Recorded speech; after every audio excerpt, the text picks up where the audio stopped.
Welcome back. Now we are going to learn prepositions. Preposition is a word from close class.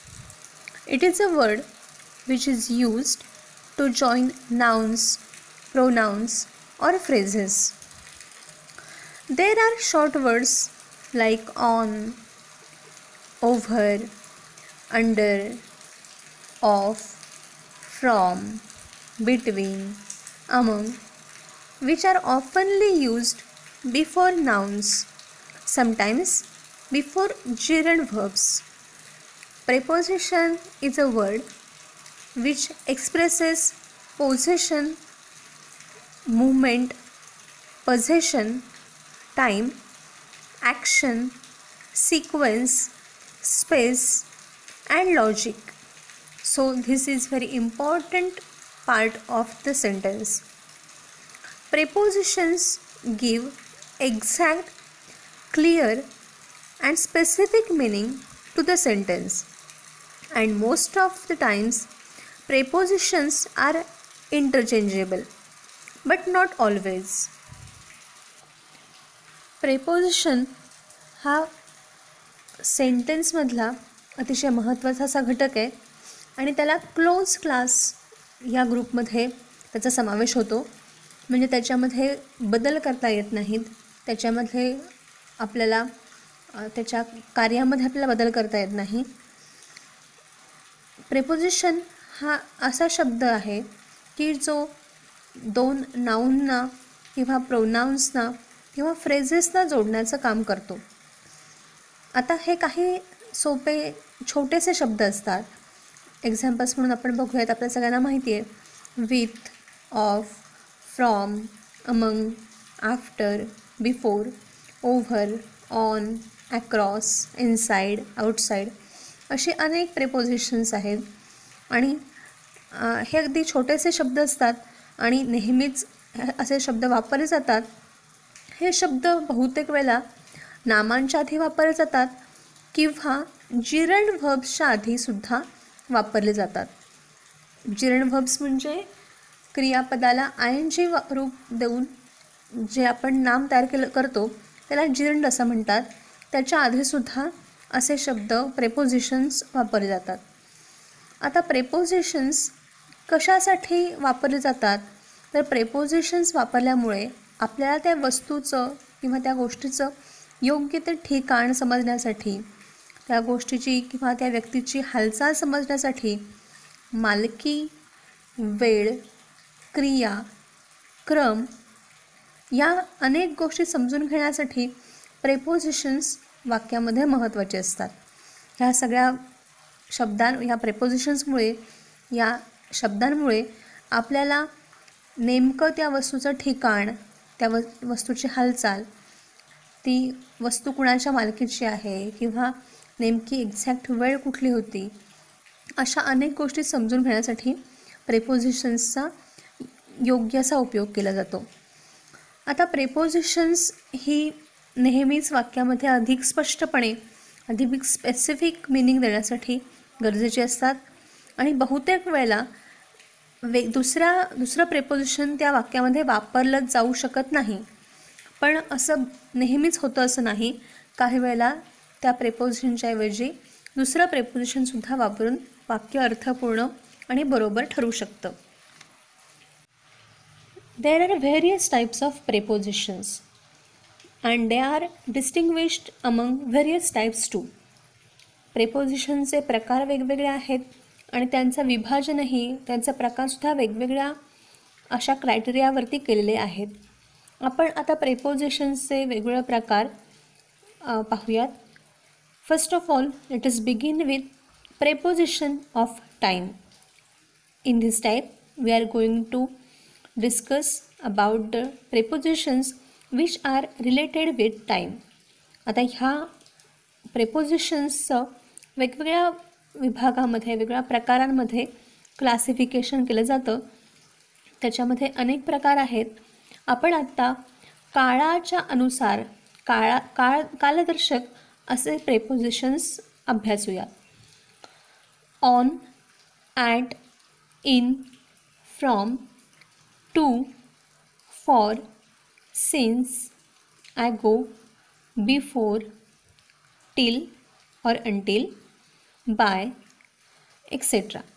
These are various examples of prepositions of time. These are considered as preposition of time because they show the certain relationship of time between the nouns to other parts of the sentences. And so these prepositions are considered as preposition of time. आता आपण कालदर्शक prepositions, काळाशी संबंधित अशा प्रेपोजिशन्सचा अभ्यास करणार आहोत. आता मघाशीच मी सांगितल्याप्रमाणे ऑन, ॲट अशी अनेक प्रेपोजिशन्स आहेत जी कालदर्शक वापरली जातात, काळ दर्शवण्यासाठी वापरली जातात. त्या नामामध्ये आणि बाकीच्या वाक्यामध्ये एक ठराविक काळाशी संबंधित अशा गोष्टींचा उलगडा करण्यासाठी ही प्रेपोजिशन्स वापरली जातात. So let us begin with at. The word at, the preposition at is useful to give specific and exact time. It gives us information about precise time. It is usually to indicate clock time. आता at हे जे preposition आहे ते अगदी ठराविक, विशिष्ट आणि नेमकी वेळ दर्शवण्यासाठी वापरलं जातं. घड्याळी वेळ दाखवण्यासाठी ॲटचा वापर केला जातो. For example, I started working at 10 a.m. Let us see another example. The movie starts at 6 p.m. Otherwise, let us have another example. We always use this example. We say that at night or at the moment. So these are various examples. At हा शब्द, at हे preposition एक विशिष्ट, ठराविक अशी घड्याळी वेळ दाखवण्यासाठी, एक ठराविक नेमकी वेळ दाखवण्यासाठी ॲट हे प्रेपोजिशन यूज केलं जातं.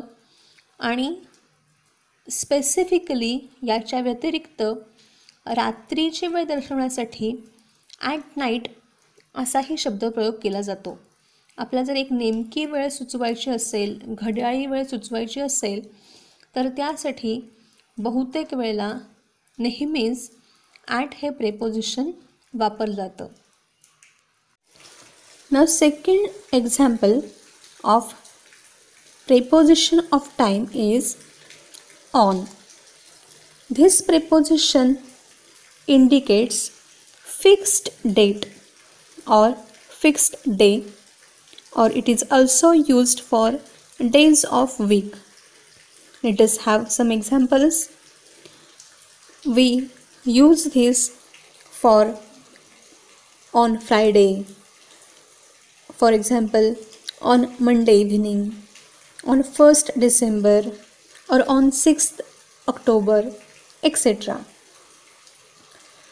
Now आता ऑन हे जे आपण प्रेपोजिशन पाहतोय, अभ्यासतोय, ते एक विशिष्ट दिवस किंवा तारीख किंवा आठवड्याचे वार यांच्यासाठी ऑन ह्या प्रेपोजिशनचा वापर केला जातो.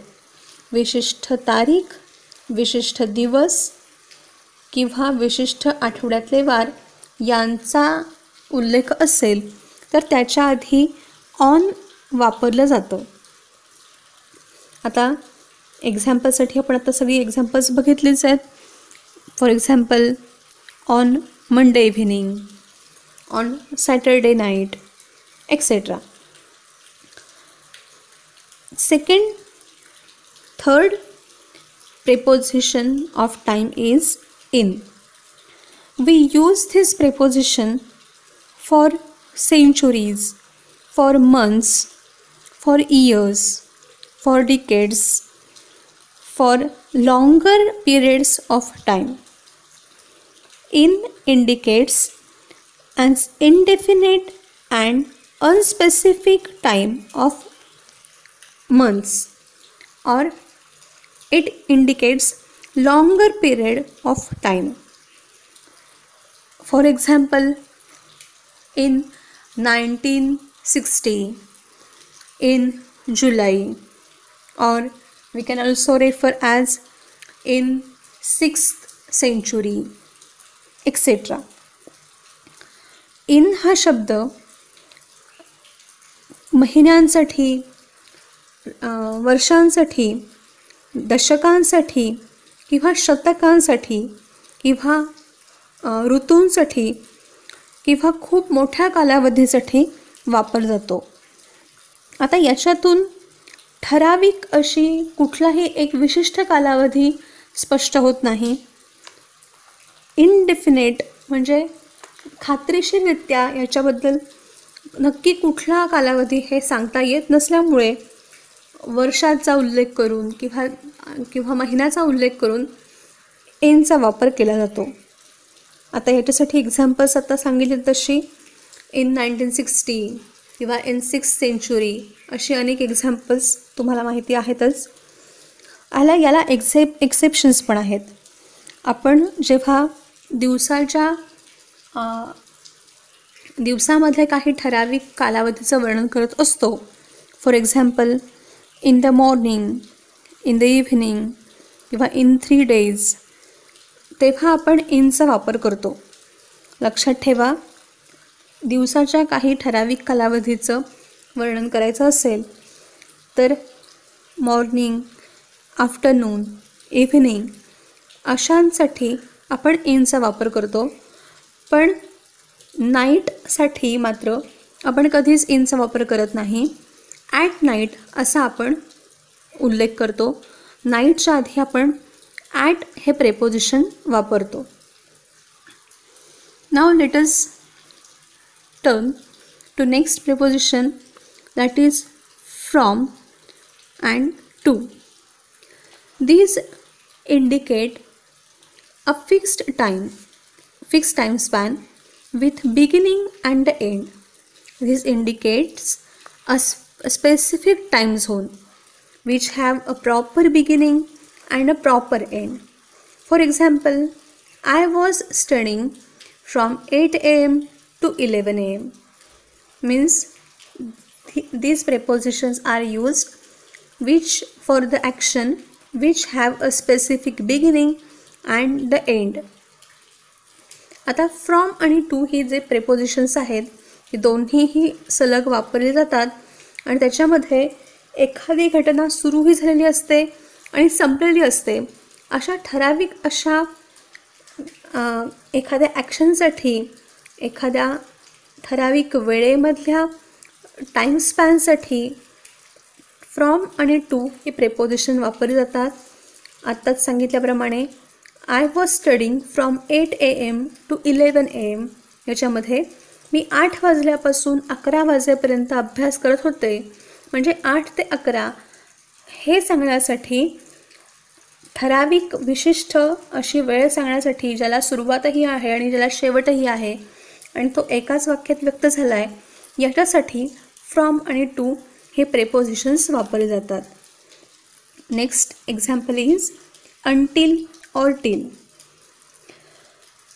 This is also a preposition which indicates a specific or non-specific time.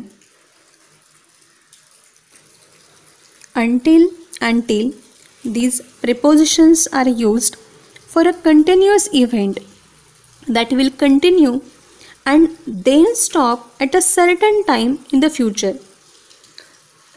For example, I will reach till 5 p.m.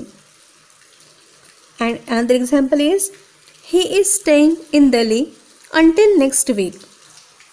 Here, both these words till and until are used for a specific time zone.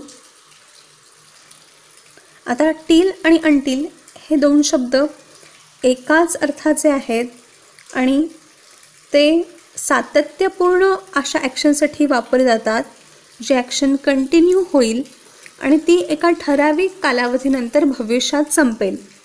एक्झाम्पलसाठी बघूयात. I will reach till 5 PM. मी 5 वाजेपर्यंत पोहोचेन. असं सांगण्यासाठी पर्यंत असा शब्द जिथे आपण मराठीत वापरतोय त्याच अर्थाने अंटिल आणि टिल हे शब्द इंग्लिशमध्ये वापरले जातात. दुसरं एक्झाम्पल बघा. He is staying in Delhi until next weak.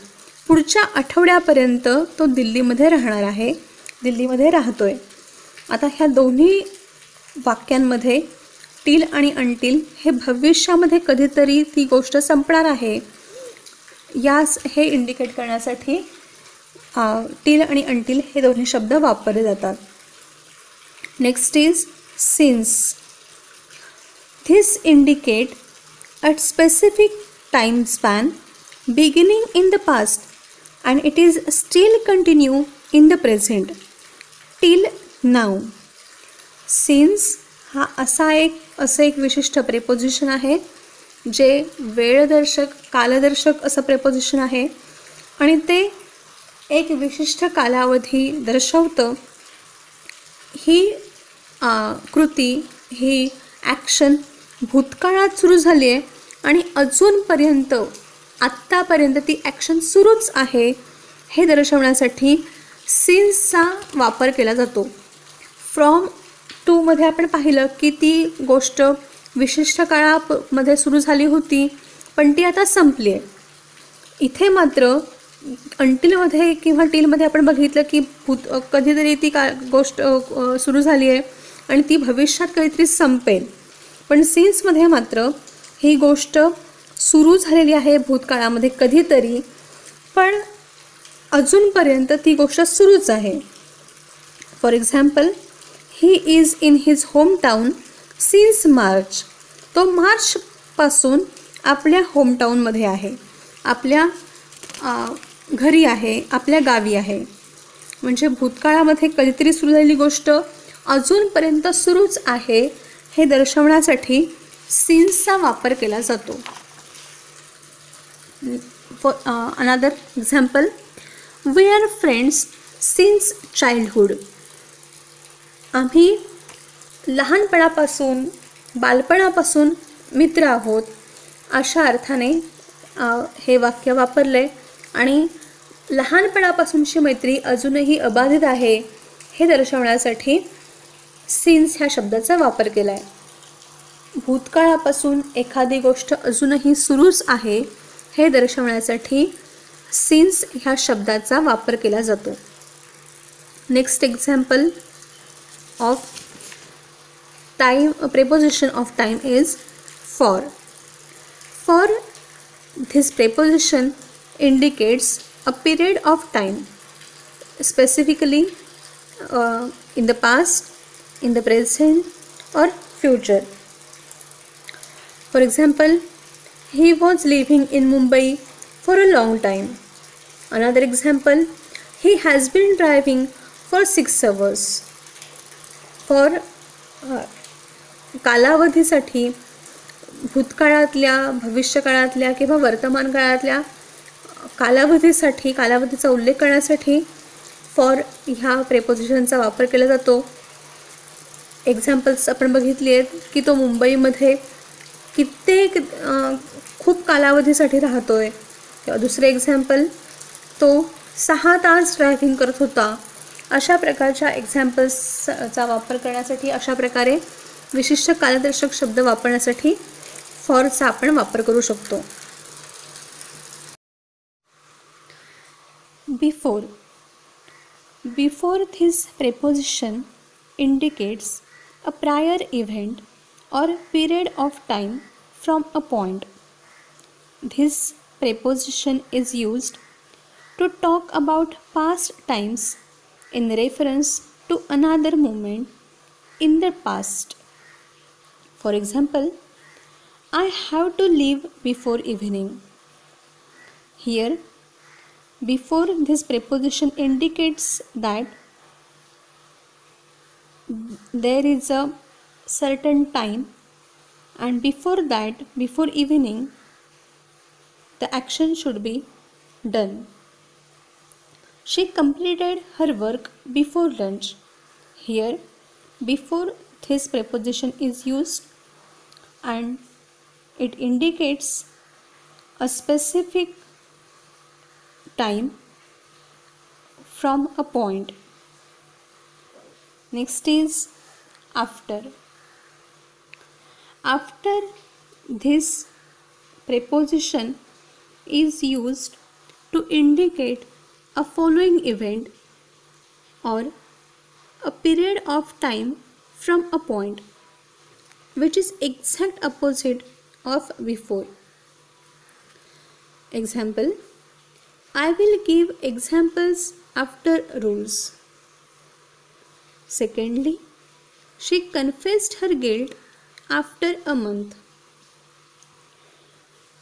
आता बिफोर आणि आफ्टर हे दोन्ही शब्द एकमेकांचे विरुद्धार्थी शब्द म्हणून आपण वापरतोच. बिफोर म्हणजे एखाद्या ठराविक वेळेच्या आधी, एखाद्या ठराविक घटनेच्या आधी, आणि आफ्टर म्हणजे एखाद्या गोष्टीच्या नंतर असा त्याचा वापर होतो. आता एखाद्या गोष्टीच्या आधी अशा अर्थी जेव्हा आपल्याला प्रेपोजिशन वापरायचं असेल तेव्हा अर्थातच आपण बिफोर हे प्रेपोजिशन वापरू. For example, I have to leave before evening, मला संध्याकाळच्या आधी निघावं लागेल असं सांगण्यासाठी आपण बिफोर हे प्रेपोजिशन वापरू. आणि बरोबर त्याच्या विरुद्ध एखादी गोष्ट पूर्ण झाल्यानंतर ज्या गोष्टी आपल्याला सुचवायच्या आहेत त्यासाठी आपल्याला आफ्टर हा शब्द वापरायचा असतो. आफ्टर हे प्रेपोजिशन आपण वापरतो. For example, I will give examples after rules. Me rules सांगितल्यानंतर, नियम सांगितल्यानंतर एक्झाम्पल्स देईन. आता नेहमीच लक्षात ठेवा की आफ्टर, फक्त आफ्टर नंतर वाक्य कधीच संपत नाही. जर नुसतं I will give you examples after हे वाक्य ग्रॅमॅटिकली चुकीचं असेल, त्याच्याऐवजी आपल्याला आफ्टरवर्ड्स असा शब्द वापरावा लागेल. फक्त आफ्टर त्याच्यानंतर कुठलाच शब्द नाही अशा प्रकारे वाक्याचा शेवट चुकीचा होईल आणि त्यामुळे वाक्याच्या सगळ्यात शेवटी आफ्टर असा शब्द कधीच असणार नाही. ते ग्रॅमॅटिकली चुकीचं वाक्य असेल. आफ्टर नंतर किंवा लॅटर नंतर पुढे काहीतरी टाईम पिरियड इंडिकेट करणारं शब्द त्याच्यानंतर असला पाहिजे किंवा आफ्टरच्या ऐवजी आफ्टरवर्ड्स असा शब्द तरी असायला पाहिजे. Next is during. This preposition indicates a period of time throughout the course or duration. This always indicate something happens at the same time as something else. For example, she was writing during a lecture and they played during lunchtime. एखादी गोष्ट सातत्याने त्या कालावधीमध्ये सुरू होती, through out सुरू होती किंवा त्या कालावधीमध्ये पूर्णपणे सुरू होती हे दर्शवण्यासाठी ड्युरिंग हा शब्द वापरला जातो. दोन्ही गोष्टी त्याच वेळेला घडत असतात. For example, she was writing during a lecture. Lecture चालू असताना, लेक्चरच्या वेळेला ती लिहित होती. ह्या दोन्ही गोष्टी सारख्याच घडत होत्या. लेक्चर सुरू झालं तेव्हा तिने लिहायला सुरुवात केली आणि लेक्चर संपलं तोपर्यंत ती लिहितच होती. म्हणजे पूर्ण लेक्चरच्या कालावधीमध्ये ती लिहित होती हे दर्शवण्यासाठी ड्युरिंग असा शब्द वापरला जातो. ड्युरिंग हे प्रेपोजिशन वापरलं जातं. Last example of preposition of time is by. We use this structure for deadlines. A deadline is the time before which something must be done. For example, I will complete my task by 7 p.m. Another example, he will come back by 9 p.m. Here, the preposition by indicates deadline. Means I have to complete my task, my work before 7 p.m. and he will have to come back before 9 p.m. 9 p.m. is deadline for him to come back and 7 p.m. is deadline for me to finish my task.